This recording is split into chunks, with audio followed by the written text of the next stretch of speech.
warahmatullahi wabarakatuh. Bagaimana nih kabar Amel hari ini? Alhamdulillah, kabar saya sehat.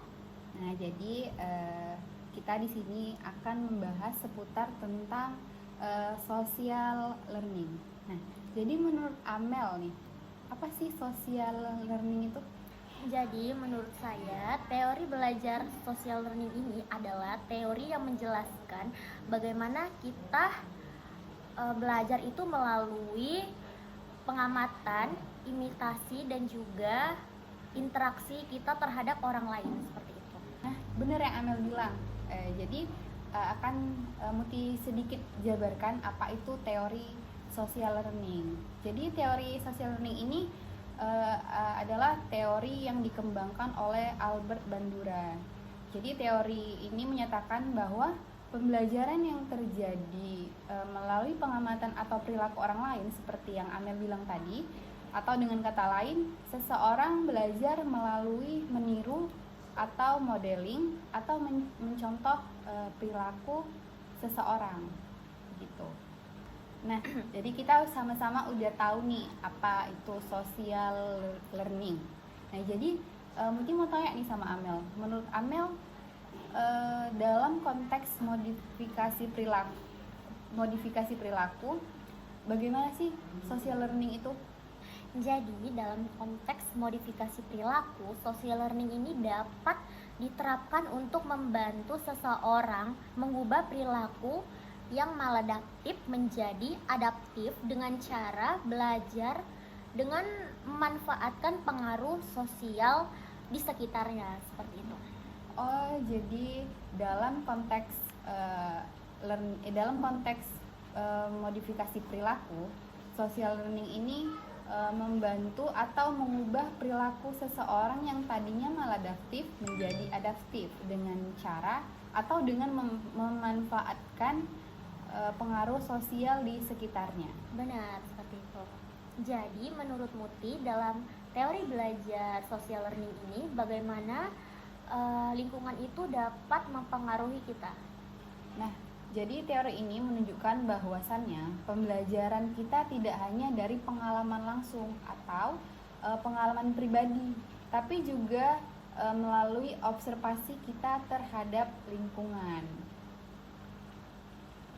Jadi social learning ini merupakan jadi social learning teori mengatakan kita akan belajar melalui sosial dengan beberapa tahapan. Yang pertama, kita akan mengobservasi tindakan orang lain.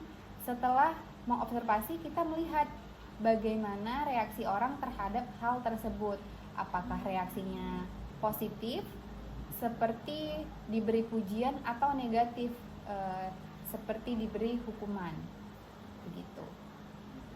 Nah, jadi ketika reaksinya positif, kita cenderung akan melakukan hal yang serupa dengan tindakan yang telah kita observasi. Sebaliknya, jika kita reaksinya negatif, kita cenderung akan menghindari tindakan tersebut. Oh, seperti itu. Tetapi ketika reaksi orang positif, kita tidak akan semerta-merta melakukan tindakan yang sama, karena tindakan kita juga akan dipengaruhi oleh apakah kita mampu melakukan hal tersebut atau tidak. Jika kita merasa mampu, maka kita akan melakukannya. Sebaliknya, jika kita tidak merasa mampu, maka kita tidak akan melakukannya. Oh, seperti itu. Nah, jadi kita sama-sama udah mengetahui beberapa penjabaran tentang social learning. Terus perlu kita ketahui bahwasannya di dalam social learning ini ada 8 tahapan. Yang pertama itu ada observational learning atau pembelajaran observasi. Kemudian yang kedua itu ada modeling. Yang ketiga itu ada reinforcement, penguatan, dan punishment itu hukuman. Kemudian yang keempat itu ada self efficacy atau efikasi diri. Kemudian yang kelima itu ada intentional proses atau proses perlatihan. Yang keenam itu ada retention proses,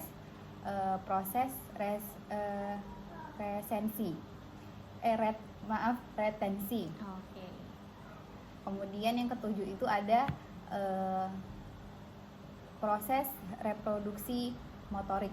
Yang terakhir itu yang kedelapan ada motivational proses atau proses motivasi. Oke.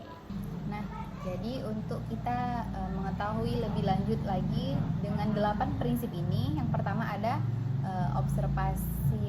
observational learning. Kita akan simak video berikut ini.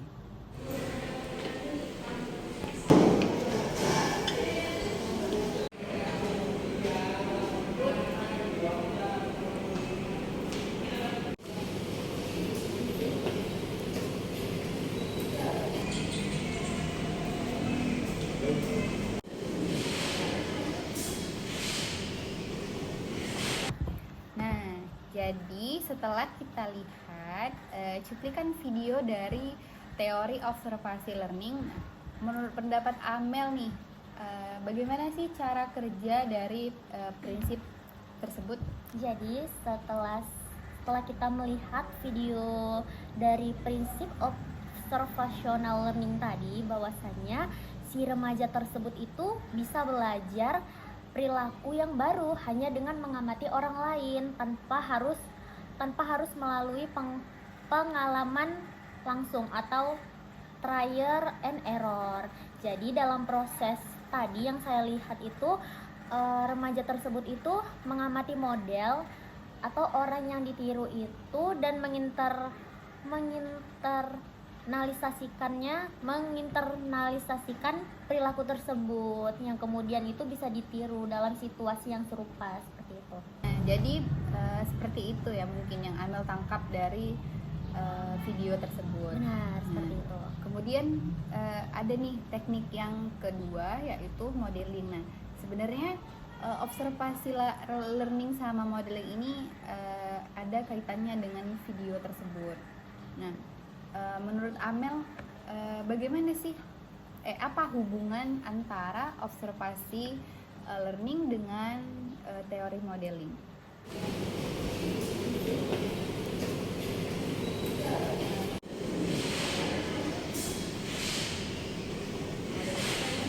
Nah, setelah kita lihat dari cuplikan video tadi bahwasanya proses belajar si remaja yang awalnya berperilaku yang tidak baik terhadap dosennya tersebut, ia akan meniru perilaku yang baik yang ia amati dari si temannya tadi, seperti itu. Jadi dia itu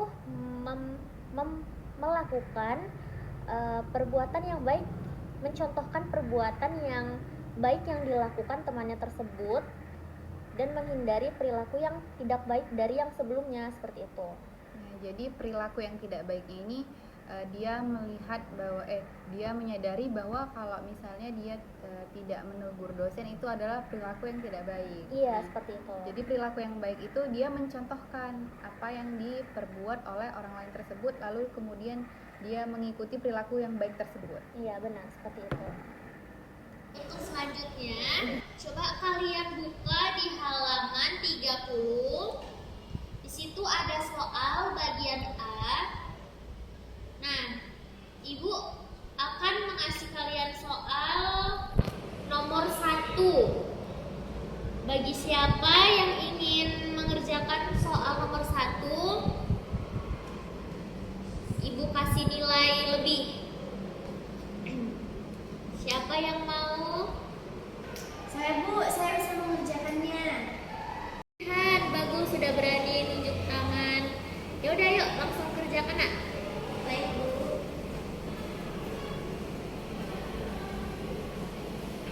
Anak, yang dikerjakan Jihan ini sudah benar.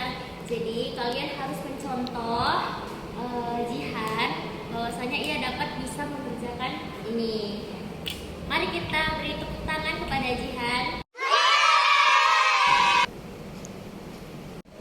Hei Jihan, kenapa kamu bedakan di jam sekolah? Kan di dalam peraturan sekolah tidak boleh berbawa makeup. Bu,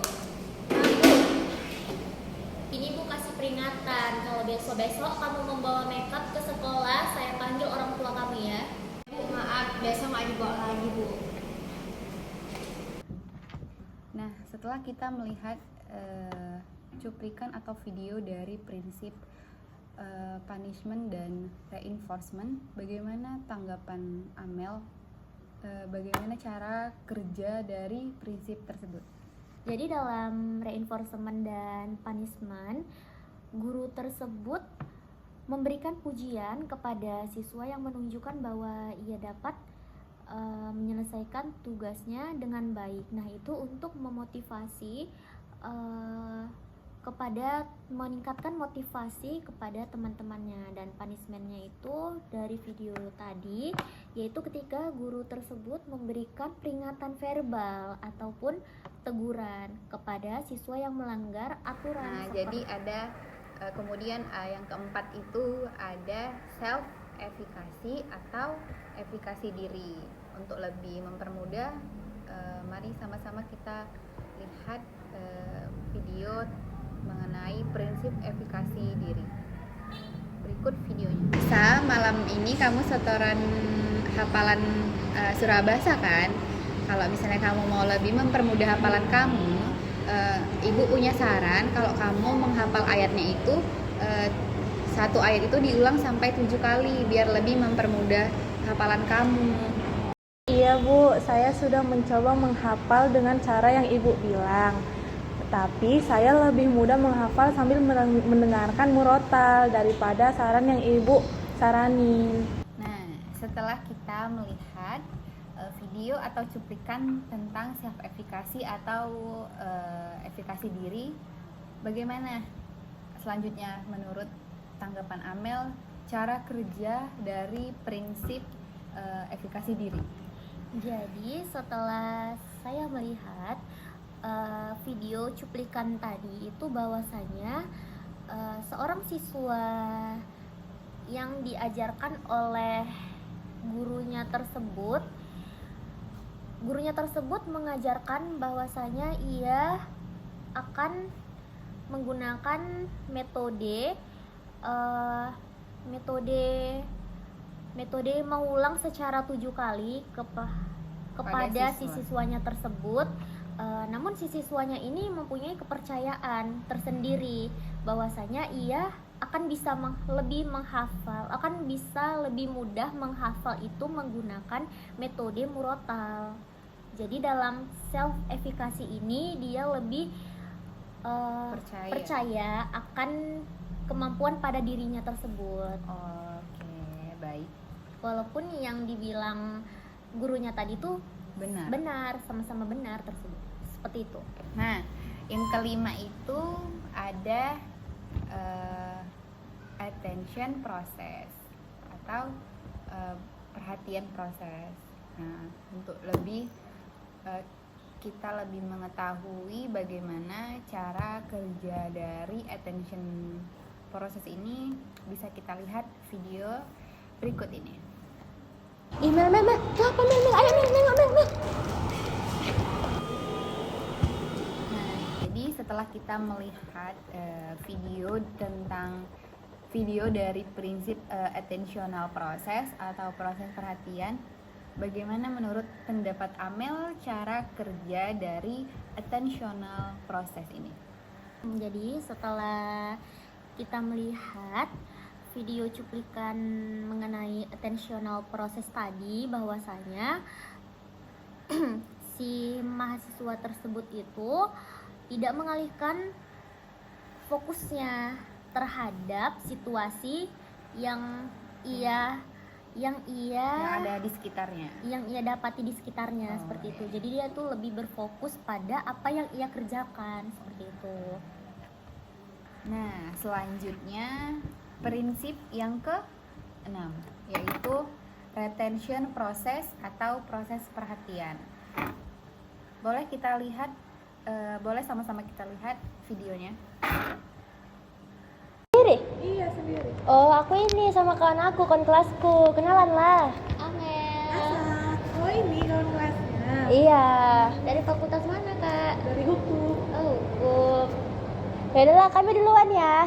Dadah. Dadah. Ya.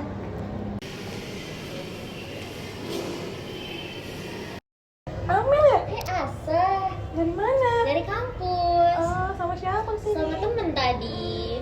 Duluan ya, Asa. Oh iya, hati-hati Amel. Setelah kita melihat dari video tersebut, selanjutnya saya seterusnya menanyakan tentang bagaimana cara kerja dari 8 prinsip ini ya, Amel. Iya. Nah, jadi boleh ditanggapin tentang retention proses atau proses retensi.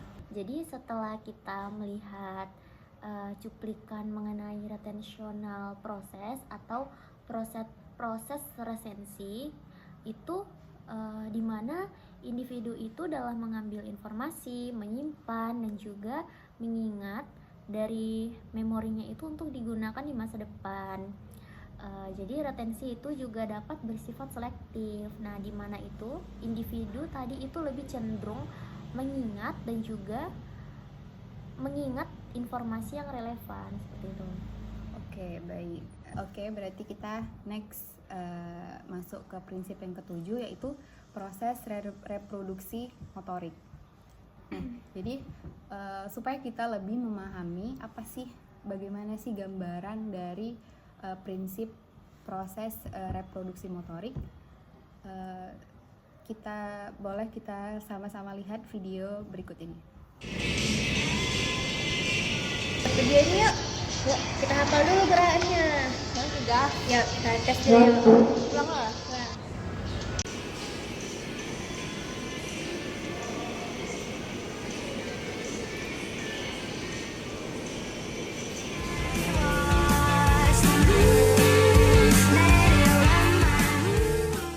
Nah, setelah kita melihat sama-sama kita melihat video dari prinsip proses reproduksi motorik. Nah, Muti mau tanya ini sama Amel, bagaimana sih menurut Amel gambaran atau kinerja cara kerja dari prinsip proses reproduksi motorik? Jadi setelah saya melihat video dari proses reproduksi motorik itu adalah bahwasanya kemampuan seseorang itu untuk meniru atau memproduksi gerakan yang sudah dipelajari sebelumnya itu melalui pengamatan ataupun instruksi. Jadi dalam seperti di video tadi, bahwasanya seorang remaja membuat video, ia itu mencontoh dari sebuah video, Mengamati video iya, tersebut. mengamati video tersebut mengenai gerakan-gerakan yang akan dilakukan sebelum men-tag video tersebut, seperti itu. Oke, baik. Oke, next kita masuk ke tahapan yang terakhir, tahapan ke-8, yaitu proses motivasi. Nah, untuk lebih lanjutnya boleh kita lihat video atau cuplikan berikut ini. Anak-anak, mengingat besok kita ujian, ibu nggak mau ya nilai kalian di bawah dari nilai KKM. Jadi kalau misalnya nilai kalian lebih tinggi dari atas KKM, itu untuk kebaikan diri kalian sendiri. Paham?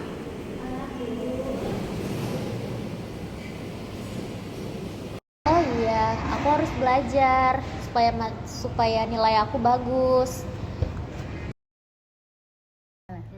Nah, jadi setelah kita melihat video atau cuplikan tentang prinsip dari proses motivasi, nah, menurut Amel bagaimana sih cara kerja dari proses motivasi tersebut? Jadi setelah kita lihat prinsip dari proses motivasi itu, bahwasanya proses motivasi itu seperti dorongan atau motivasi untuk seseorang itu melakukan tujuan yang ingin dia capai, seperti itu. Oh, jadi dengan adanya dorongan dari guru tersebut, maka siswa tersebut pun lebih giat lagi belajar. Benar. Supaya nilainya lebih dari KKM. Iya, seperti itu, yang seperti ditampilkan oleh video tadi. Oke.